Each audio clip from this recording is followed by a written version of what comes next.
What you're about to hear has never been told to Western audiences. A first-hand account from inside Kim Jong-un's private residence from the woman who taught his daughter English for nearly a decade. She watched Jue grow from a curious 8-year-old into the teenager, now appearing at missile launches on global news, and she kept a secret the entire time she was being blackmailed by state security, paying off a $2 million debt in the shadows, one illegal tutoring session at a time. This is exclusive testimony from the inner circle of the world's most secretive regime. For more exclusive testimonies, subscribe and become part of our investigative community. It all started like this. In the spring of 2015, I became the most envied person in Pyongyang. The day I received a phone call from the Central Party Committee, my life changed completely. Comrade Park Miran, you have been selected to educate the children of the Supreme Leader's family. My hand trembled on the receiver. I was going to become the English teacher for General Kim Jong-un's family. I'll never forget my first day. Outside a luxury residence on Chongwon Street, I was searched 3 times. Metal detector, body check, bag inspection. The mansion I walked into was far more lavish than anything I'd imagined. Marble floors, chandeliers catching the light, paintings lining every hallway. It could have swallowed 10 of our apartments whole. Teacher, hello?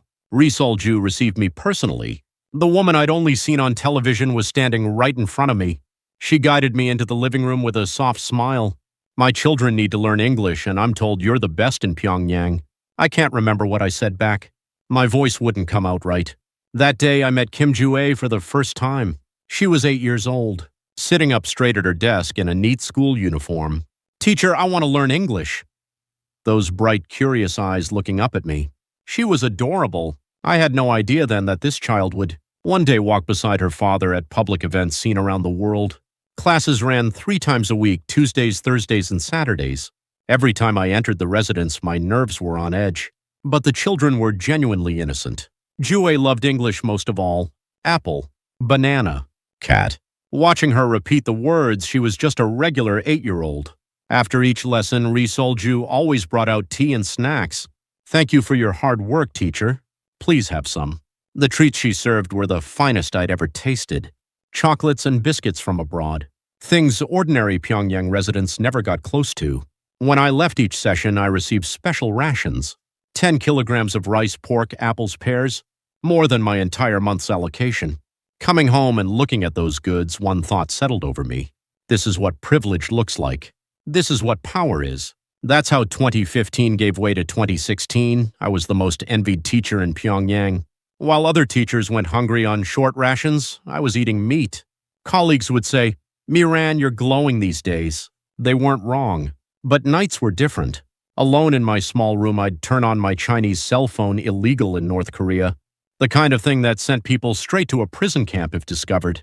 I'd read the text from Soo-jin, my daughter who had defected to South Korea in 2013. Mom, I'm here in Korea. It's so good.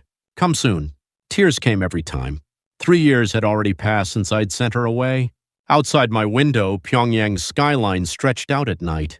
Glittering apartment buildings, the Yucha Tower in the distance. Beautiful, but it felt like a cage. My daughter was somewhere free and far away. I was still here teaching the children of the powerful. Just a little longer, Soo-jin. Mom's coming soon. I whispered it at the phone screen. I didn't know then it would take 10 more years to reach her. And I had no idea how much like hell those 10 years would be. The fall of 2017, I'll carry that day for the rest of my life. I arrived at the residence on a Thursday afternoon, same as always. Going through security, something felt off. The guards were murmuring among themselves. Keep it down, the general is here, I caught someone say. I went to the study to prepare for class. Reaching for a textbook, I noticed a laptop open on the desk. I was about to close it, then I saw the screen. BBC News. English subtitles, crisp and clear. North Korea human rights violation. Political prison camps. My hands went cold. Everything on that screen contradicted what we'd been taught our whole lives. A survivor was speaking someone who'd escaped from a camp. Starvation. Torture. Public executions. I had been told these were lies invented by enemies. Teacher, what are you watching? Jue's voice right behind me. I snapped the laptop shut. Nothing. Shall we start? I don't remember a word of that lesson. My mind had gone white. Afterward, over tea, Ri Sol-ju asked quietly, Teacher, where is your daughter? You've never mentioned her. My chest dropped. She's working in the countryside. The lie came out before I could stop it. I see. You must miss her. Her eyes held something unreadable. Did she know? Did she know my daughter had defected 3 years ago? That night I couldn't sleep. The BBC screen kept flashing in my mind. We'd been told we lived in the greatest nation. We'd been told we were the happiest people. Neither was true. A few days later, Jue asked out of nowhere, "Teacher, is America really a bad country?" 10 years old. A child's honest question. That's what we've been taught. I answered, and even as I said it, the certainty wasn't there. Somewhere underneath, I thought this child is learning the same lies I did, the same ones we all did. In early 2018, the nightmare began. Walking home from a lesson one evening, a black sedan cut across my path. The man who stepped out a state security badge on his jacket. Comrade Park Miran. A word. My heart stopped. They know. They found out about Su Jin. Inside the car, he lit a cigarette. "Your daughter's in China, isn't she? You've been in contact." "I don't know what you're talking about." My voice shook through the lie. "Don't play games. We know everything." He held up a phone, my text history with Su Jin. 5 years of messages, going back to 2013. The world went dark in front of me. It's over. Prison camp. Here's the thing. A cold smile. Someone with access to that residence with family abroad? That's a serious problem. I'm sorry. Please. My knees were about to give. Stay quiet about all of this. In exchange, he slid a piece of paper across the seat. A number was written on it. 2,000,001. What is this? We'll help your daughter get to South Korea. You pay back the broker's fee. 10 years to do it. He crushed out the cigarette. Can't pay you and your daughter are both finished. 2,000,001. A North Korean worker earns maybe 3,001 a month. This was more than any ordinary person could save in a lifetime. I have it. But the timeline, figure it out. We only care about results. He pushed the car door open. Keep going to the residence. And naturally, Comrade Kim Jong-un doesn't hear a word of this. My legs had nothing left when I stepped out. I had made a deal with the devil. Safe passage for Su Jin in exchange for a decade of debt. That night I called my daughter. "Su Jin, Mom's going to get you to Korea. Just hold on." "Really, Mom? When?" Her voice lifted. "Soon. It'll happen soon." I swallowed the tears. In April 2019, a text came from Su Jin. "Mom, I made it. I'm at Incheon Airport." Joy and devastation at the same time. Now the 10 years of payments were truly beginning. 2,000,001. A sum I couldn't earn in a lifetime. The next day, state security called. "Comrade Park Miran, first payment starts now. Every month on the 11th. No exceptions." I hung up and looked in the mirror. The face looking back was a stranger, the teacher of North Korea's most powerful family, now a debtor. But there was no other choice. Su Jin was on free soil. I had to stay and pay. That was how the 10 years of hell began. From 2019 on, I lived 2 lives. By day, I was still the teacher at the Kim family residence. Tuesdays, Thursdays, Saturdays, I taught. "Good morning, teacher." Jue's bright greeting, and I'd smile back. "Good morning, Jue."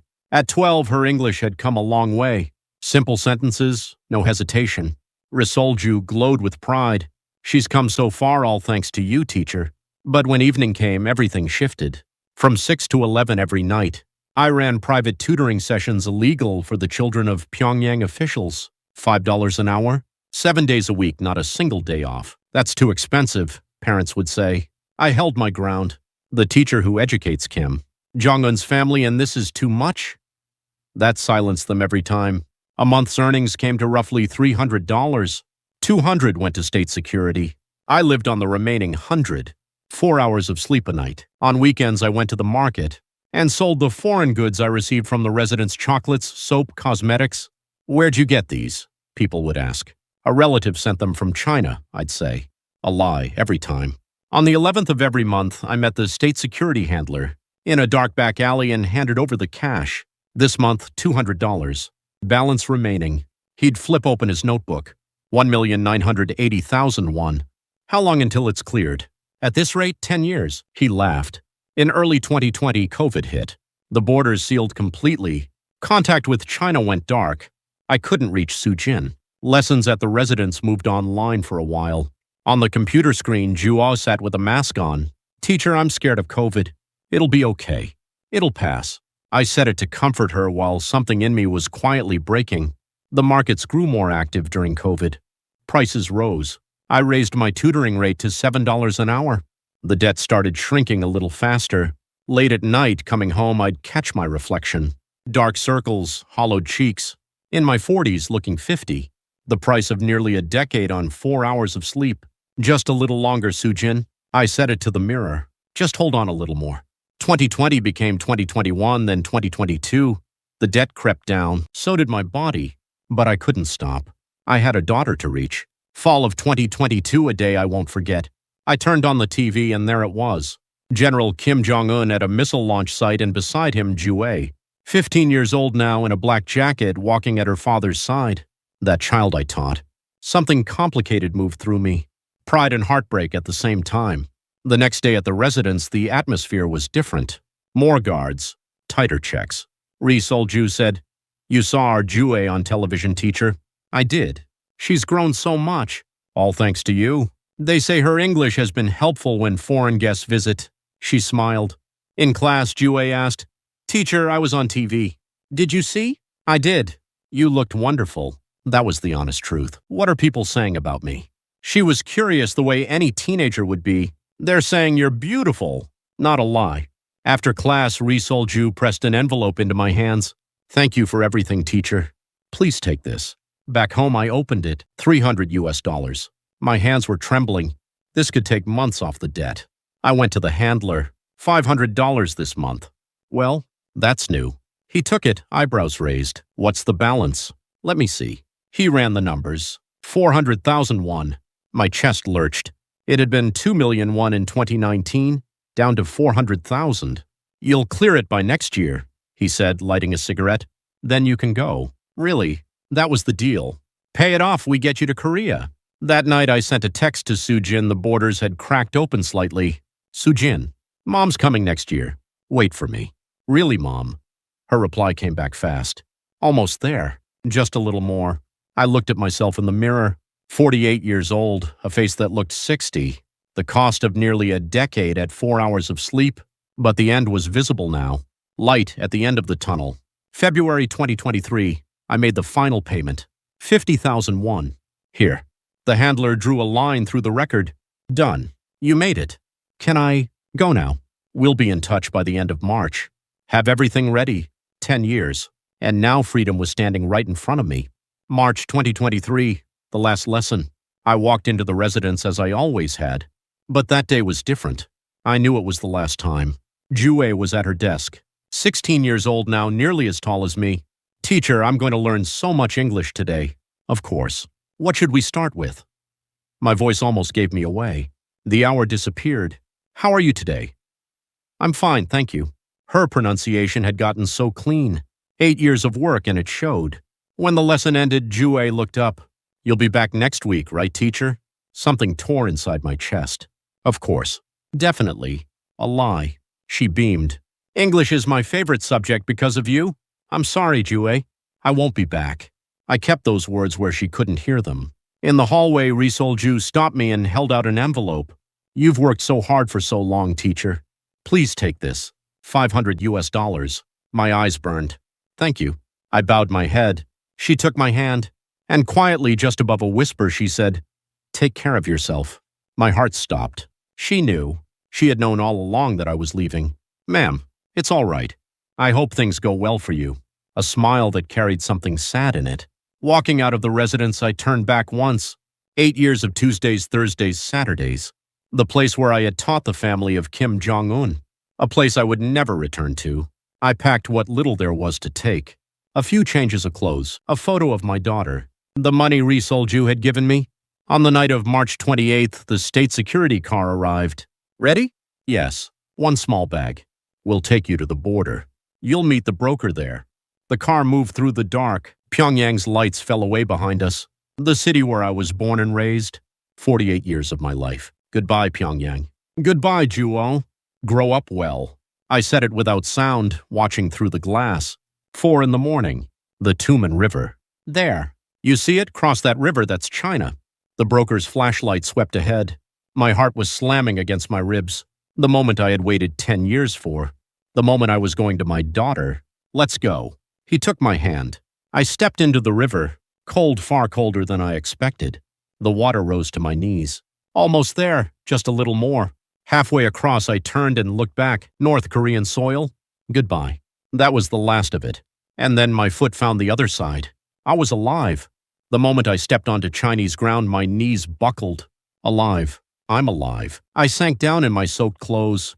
10 years. It had taken 10 years to leave. The broker pulled me to my feet. No time to rest. We have to move. A car to Yanji. 5 hours, arriving at a rundown guest house. The door opened and Sujin was standing there. Mom! She ran and held me. Sujin. Sujin. I held my daughter and wept. 10 years. 10 years since I had felt her. Mom, you've gotten so thin. She touched my face. I'm okay. We're okay now.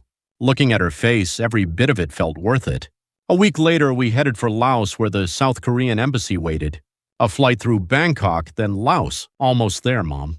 Sujin held my hand. On the way to the embassy, stepping out of a taxi, it happened. Hey, stop right there. 2 men appeared.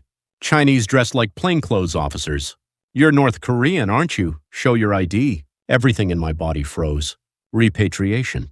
After everything, repatriation. Mom! Sujin grabbed my hand. My mind went white. 10 years of holding on, and it ends here. Prison camp. My hand moved to my pocket.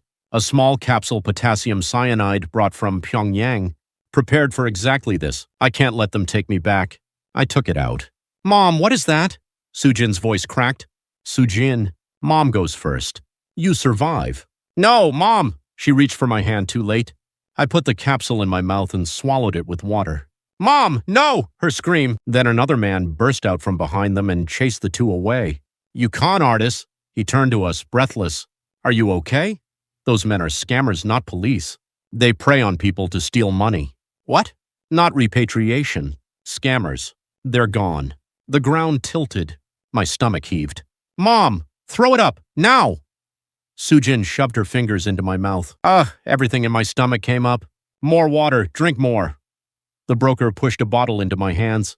My vision blurred. Sujin's voice went distant. Mom. Mom. Then darkness. I woke up in a hospital. White ceiling. The smell of antiseptic. Mom! Sujin was crying beside me. You're awake? Sujin. My voice barely came. The doctor spoke carefully. We pumped your stomach.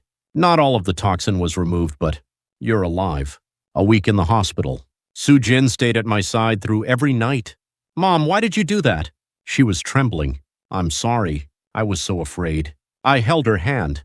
10 years of waiting, and I thought, if they take me now, what was any of it for? But the poison, never again. I promise. The day I was discharged, I caught my reflection, a face like a ghost, but I was alive, and I was going to Korea. April 15th, 2023, Incheon Airport. Walking through the arrivals hall, my legs were shaking. Welcome to the Republic of Korea. The officer's words hit me and tears came before I could stop them. Mom, we're in Korea. We're actually here. Sujin squeezed my hand.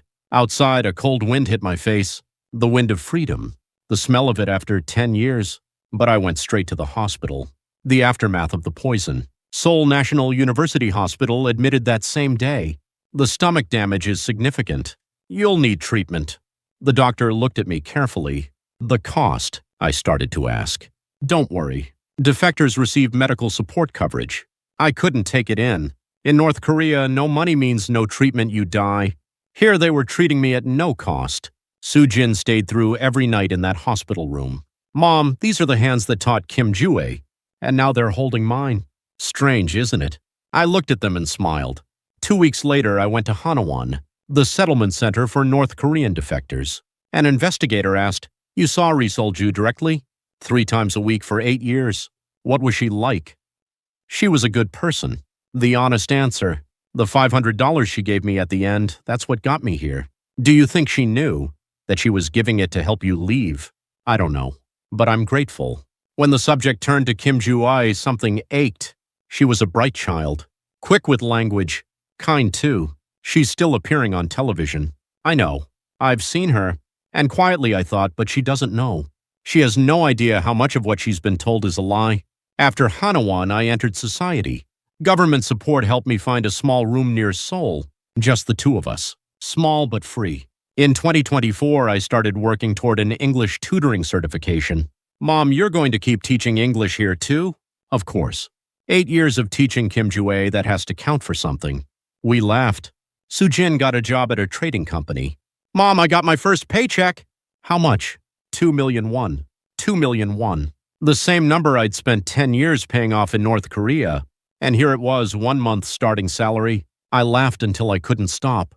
North Korean news still comes on sometimes. Kim Jong-un and occasionally Jue? That's the girl Mom taught, Sujin says. It is. Something complicated every time. She's growing up. Do you think she'll ever know the truth? I don't know. But deep down, I hoped it. Someday I hope you find your way to freedom too. Yesterday I went to the supermarket. I stood in front of the fully stocked shelves and just stopped. Mom, what is it? Nothing, just tears came quiet. In North Korea, I couldn't have dreamed of this. This is our home now, Mom. Home. Yes, this is home. At night I open the window and the free air comes in. I can talk with my daughter without watching over my shoulder. 10 years of debt. A poison capsule. All of it the price of this. And even knowing everything it cost, I'd make the same choice again. To live in a free country. With my daughter. That's everything my life has been building toward. The stars are bright tonight outside the window. The same stars I watched from North Korea, but here they shine differently. Sujin, I love you. I love you too, Mom. Freedom wasn't free, but no price would have been too high. Here, on free ground, with my daughter.